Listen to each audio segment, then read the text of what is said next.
Diabetes medications are approved because they control glucose levels, not because they actually improve health outcomes for diabetics. And so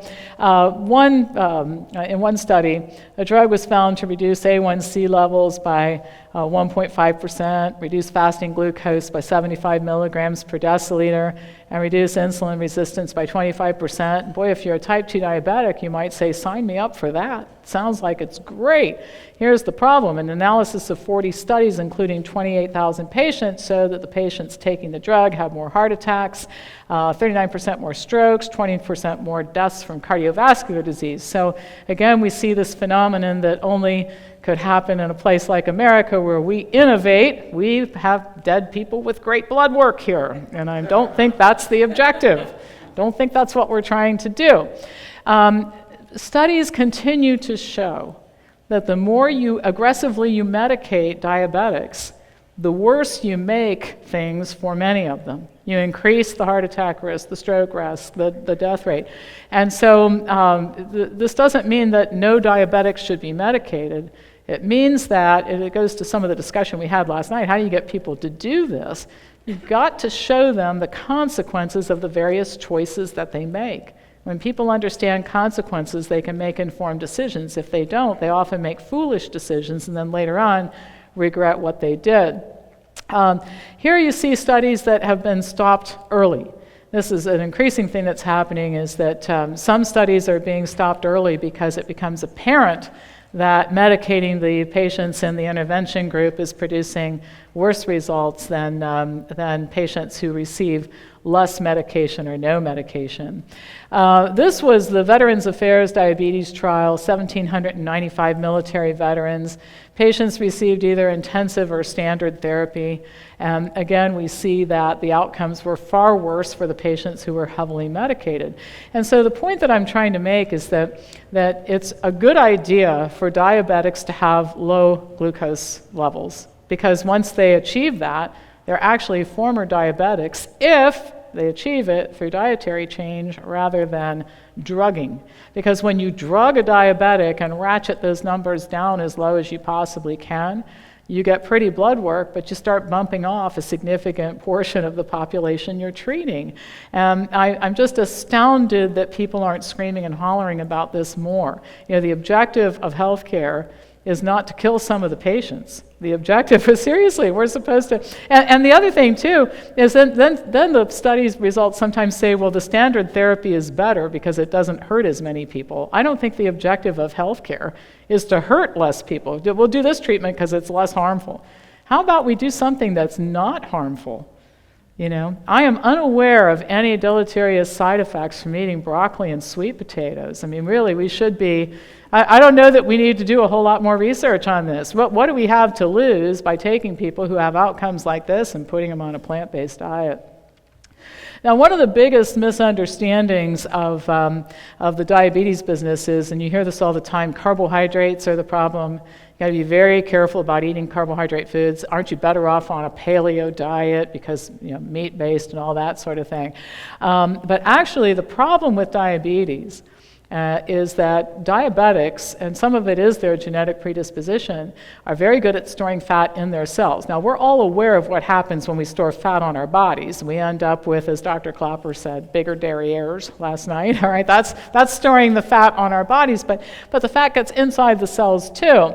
And so, study with young adults who didn't have diabetes but were genetically prone. Some were insulin resistant, their muscle cells had a buildup of fat, and as intramyocellular fat accumulates, when these people eat fat, what happens is the cells become increasingly insulin resistant, and at some point in time, you end up with a full-blown diabetic. And this is one of the reasons why somebody can be still lean and be diabetic. You know, it is true that being obese, being overweight and obese is a big risk factor, but you can actually be lean and still be diabetic, be quite adept at storing fat. We call it intramyocellular fat because we like to make up big names. It makes us sound like we know what we're doing in healthcare.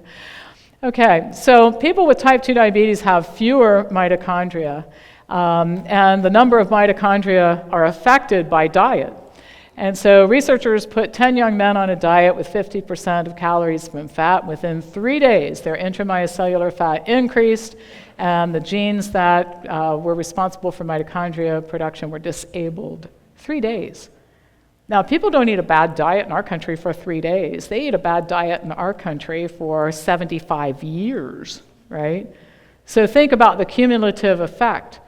And then, as was mentioned last night, if you look in the medical textbooks, the number one cause of disease in the medical textbook, etiology unknown. We have no idea. It's like you have just bad luck one day. You're walking down the street and you get diabetes. You know, that's actually not how it happens. And it's such a disempowering concept anyway, to make people feel like you're a helpless victim because of your genes or because you happen to have bad luck. Traditional diabetes diets, I think the most important thing to mention, they're terrible. They make the diabetic worse over time.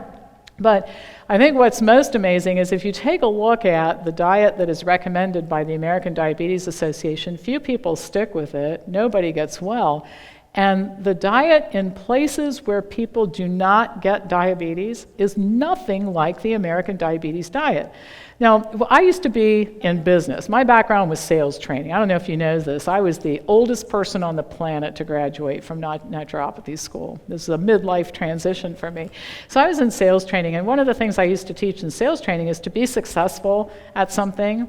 You find people who are successful at that thing you want to do, and then you emulate their behavior, all right? So if I was going to get in the real estate business, we have a member at Wellness Farm Health, and after her kids got into school, she got into real estate. She has one of the biggest real estate businesses in the country. She's one of the top 100 realtors in the United States of America. So if I was going to get into real estate, I'd call this woman, take her out to lunch, and find out what she knows, and then I would go do that, all right? This is amazing to me that we look around the world and look at the diets that people have who don't get diabetes, and we recommend something else entirely. Better options. This is a study I like to use because it involved type 1 and type 2 diabetics who were placed on, they were all insulin, all 50 diabetics were insulin dependent. Type 1s, of course, always are, but they were placed on a whole foods plant-based diet, and in 21 days, what happened is the type 1 diabetics were able to reduce their insulin by 40% and their cholesterol dropped 30%. 21 days. 24 out of 25 type 2 diabetics were off their insulin in 21 days. All right, now, you're not going to cure type 1 diabetics, but I'll tell you what you can do, and this study has proved.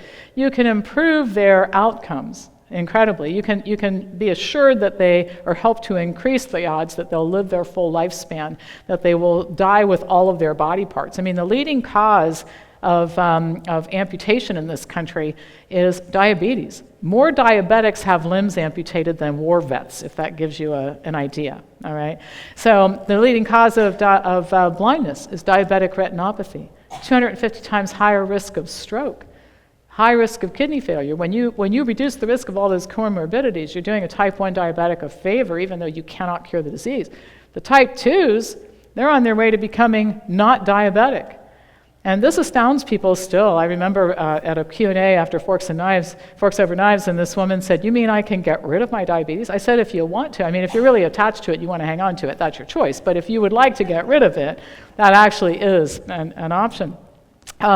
Dr. Neal Barnard, a colleague of mine and the founder of the Physicians Committee for Responsible Medicine, in a pilot study, no limit on carbohydrate intake or food intake, focuses on lowering fat, no animal foods, no change in physical activity. At the end of 12 weeks, 15 pounds lost, fasting blood glucose dropped 28%, 2/3 of the patients reduced or eliminated their medications, okay? Study with female patients who were moderately overweight and with not yet diabetic, eliminated animal foods, reduced oils. The controlled group did the regular thing. After 14 weeks, the vegetarian group lost 13 pounds, the controls far less. But here's the point, the vegetarians, their insulin sensitivity improved in that period of time. And we're talking about short periods of time. You know, sometimes it's hard to get the medication doses right in just a few weeks for diabetics. And what you see is their health improving in just a few weeks in these kinds of studies. Dr. Barnard has continued to do research on diabetics and diet and continues to show the same results. And by the way, replicability is important in research. The ability to have different researchers doing different projects funded by different organizations and arriving at the same results, that's very important. And you see a lot of that in this field. And in fact, I don't have data to make slides from it yet, but when I was at the Physicians Committee for Responsible Medicines conference this summer, they were presenting some data on the Native American populations, back to our Pima Indian friends. PCRM's been going into the reservations and taking people who are genetically predisposed to develop diabetes and reversing it. And they even had a guy there who used to weigh 400 pounds, down to normal weight, diabetes gone, who got up and told his story. So pretty amazing stuff. This is an interesting study. 8 patients in Rome had gastric bypass surgery, and of course they lost weight in the first 6 months. I'm not showing you this because I recommend that course of action, but their intramyocellular fat dropped by 87%, and their insulin resistance was resolved even though they were still morbidly obese. That's why they had the surgery in the first place. And we consistently see that when you put people on a low-fat, whole foods, plant-based diet, all that fat comes pouring out of the cells, and the cells become more insulin sensitive, and that's how you get rid of the type 2 diabetes. So, diabetics should eat carbs. Animal foods increase insulin resistance, not potatoes. And I'll say this too, people think that the paleo diet's great, and you heard people say last night, people like to hear good news about their bad habits, so you can eat all the ox and moose that you want on the paleo diet, I guess. I don't know where you find those foods, but in any case, you can have all those foods that you want. But once in a while, somebody will come up to me at Wellness Farm Health and throw their arms around me and hug me, and I'll say, I'm so glad you're happy. They say, Dr. Pam, you have no idea. I want a potato so bad I can taste it. Because after living on animal foods, people think it's great to eat all this animal food until you do it for a while.